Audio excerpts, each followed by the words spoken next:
Hello everyone, I'm FMZ and welcome to episode 2 of the European road trip with Atletico Madrid. What have we got in store for you today? Well, the lads have had a bit of a goal of the month competition between them in a roundup of games that I'll show you in a bit.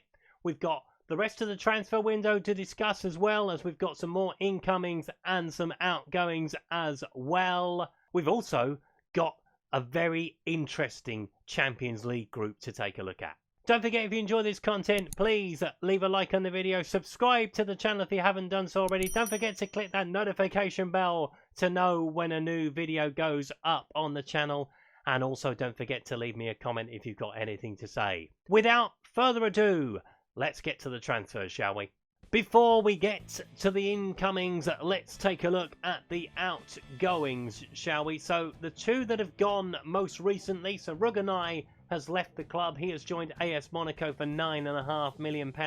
And Manu Sanchez has joined Almira for £2.7 million. He was a young player.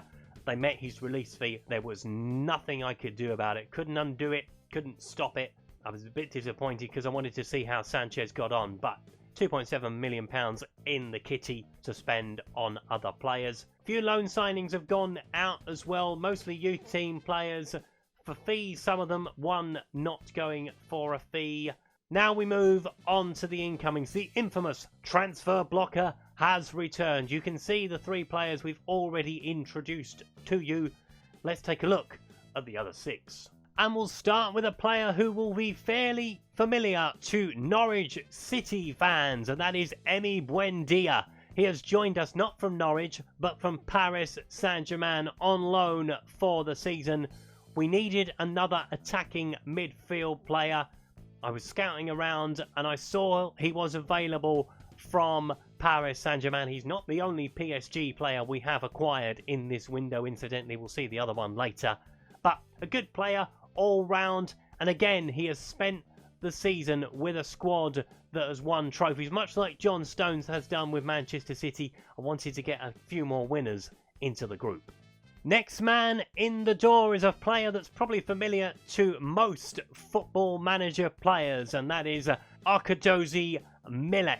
I have probably said his Christian name wrong, but it's Milek to everybody, isn't it? Bought in for a fee of around £40 million. It is a massive, massive gamble, but he is a squad player, and that's what he wants to be, and that's what I was looking for in a striker. We have Luis Suarez, we have Alvaro Morata. I wanted a player that, if he wasn't playing, he probably wasn't going to be too upset about it. In the same vein, I didn't want to buy a player who could upset the other two, so it's a great compromise. It's a big fee, but at 28, he's a player that still has a few more years in the tank. I am obviously looking at Luis Suarez and going, you haven't got that much time left. So Milek has been bought in not to replace Luis Suarez in the short term, but potentially in the long. Next man in the door is Alexander Nubel. Now, if you've watched my series through from RB Leipzig to this point, you will have seen Alexander Nubel. He played in a match last season between Bayern Munich and RB Leipzig, and I thought he did pretty well. So he has been bought in for a fee of £14 million. He is a backup goalkeeper to Oblak. He will take over from Leo Jardim. He has the potential to be a 3-star player, so hopefully he's going to be an amiable backup. And now we introduce a player that will be familiar to Liverpool fans and fans around the world, and that is Thiago. He has been bought in on loan from Liverpool for the season. We are paying all of his £200,000 a week wages. Liverpool wanted to sell him. I didn't want to buy him, basically. At 31, I thought, let's not upset the board even more by buying a player who's well over the age of 23. So a loan deal is what it was. 2.5-star player, won't have a huge part to play in the season, but I'm expecting when he is called upon, he'll be ready to go. And the board will also be delighted we have bought in someone under the age of 23. Ismail Carras has come in from Malaga for a fee of £7 million. Has the potential to be a 4-star player. I thought, let's get in early and let's take him before one of the other big guns takes him. Hasn't been included in the Champions League squad, it has to be said. There really wasn't room for him in the end. I decided that having the more experienced right back as a backup was a better option, but he will certainly get some time in La Liga. And last but by no means least, Leonardo Paradise has joined Atletico Madrid for a fee of £25 million, nearly half his value. An absolute bargain. When PSG said, no, we're going to sell him for 25, I thought, absolutely crackers. But he is a winner. He has won things with Paris Saint-Germain. Again, much like with John Stones, much like with Emi Buendia to a certain degree, he has been around a squad that wins things, and I'm hoping he can bring that experience to Atletico Madrid. Before we round up the games we've had since we were last together, the Champions League draw for the group stage has taken place, and look who we've ended up with. Club Brugge, AC Milan and RB Leipzig. The footballing gods have smiled down on us with this one. So we will certainly take a look at the game away with RB Leipzig. We might well take a look at the home game as well. Obviously, Club Brugge are going to be no pushover in the Champions League. Milan, multiple-time winners of the competition. Of course, last year's beaten finalists, RB Leipzig. What a group that is going to be. Now let's move on to the results we've had since we were last together. And following the match with Sporting Gijón, we took on Real Sociedad and it finished 1 apiece. Let's take a look at those goals. And Real Sociedad opened the scoring through Adnan Januzaj. Remember him? Junior with the ball on the left-hand side. There is Januzaj putting the ball into net for 1-0. But we equalised soon after. Martinelli with the goal. Grealish with the ball on the left-hand side. He will play it into the middle. There is Martinelli scoring his first goal for Atletico Madrid as we grabbed a point from this one. We followed that up with a 3-0 win away at Leganés. Let's take a look at the goals. Martinelli made it 2-2 on 15 minutes. Valsic with the ball to Jimenez. He will send it towards the far post. Lovely header. Goalkeeper should do better as we made it 1-0. It was 2 on 51 minutes. Digne with the ball into the box. Hermoso with the first goal for him this season. And we wrapped up the points with 20-odd minutes to go. Luis Suarez with his first goal of the season. Buendia with the ball into the box. Again, the goalie should do better as we won 3-0 away from home. We followed that up with a 3-1 win home to Granada. Let's take a look at the goals. Now, Luis Suarez did open the scoring today, but it wasn't ours. Granada's one opened the scoring as he got in behind the defence to slide it nicely beyond Oblak for 1-0. Incidentally, Luis Suarez did miss a penalty for us just after, but we got ourselves level just after half-time. Martinelli with a header for the equaliser. We went in front on 55 minutes. Martinelli with the ball. He will then try and find Yannick Carrasco with a lovely chip over the top as he slides it beyond the goalkeeper for 2-1. And then the goal of the month competition began. Valsic with the goal for number 3. Emi Buendia will play it back to him and then he will lash it in the top corner. What a hit that was as we won by 3-1.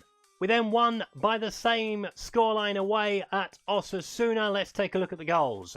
Luca Digne getting his entry in for the goal of the month competition. Koke with the ball into the box. Martinelli rolls it back to him. Digne with a lovely shot off the post and in for 1-0. We made it 2 on 55 minutes. Yannick Carrasco with the second goal. Valsic doing all the work on the right before he slides it across to Yannick Carrasco to score number 2. Martinelli grabbed the third with about 12 minutes to play. Good work down the right from Jack Grealish. He will send the ball into the box. There is Martinelli heading in for 3-0. Osasuna did grab their consolation though. Caleri with the ball on the right. He will play it into the middle where Avai puts the ball into the net as it finished 3-1. Emi Buendia had a superb day at the office as we beat Alaves by 4-0. A hat-trick for him on the day and a 9.3 rating as a result. Let's take a look at his hat-trick. A 27 second half minute hat-trick from Buendia. Jimenez with the ball into Valsic. He will play it across to Buendia as he strokes it into the net for 1-0. He added his second on 82 minutes. Pavon with the ball on the left, playing it into Llorente. Nice chip over the top from him as Buendia makes it 2-0. And he completed his hat-trick on 88 minutes. Pavon with the ball on the left, playing it across to Koke. He has the shot. Pavon tries again. Buendia taps him from a couple of yards to complete his hat-trick. And there was a landmark goal for Milek as well. His first for Atletico Madrid. Lovely ball from Llorente to Pavon. He will lay it across into the middle. Milek will tap it into the net for 4-0 Atletico Madrid. And last time out, it was a bit of a damp squib against Club Brugge in our opening Champions League game. They had 6 yellow cards and 1 red one as they managed to keep us out. But it certainly wasn't for the want of trying from our perspective. So we head to the competition screen for the first time this season. We will start with the Champions League, where it was all level after match day 1.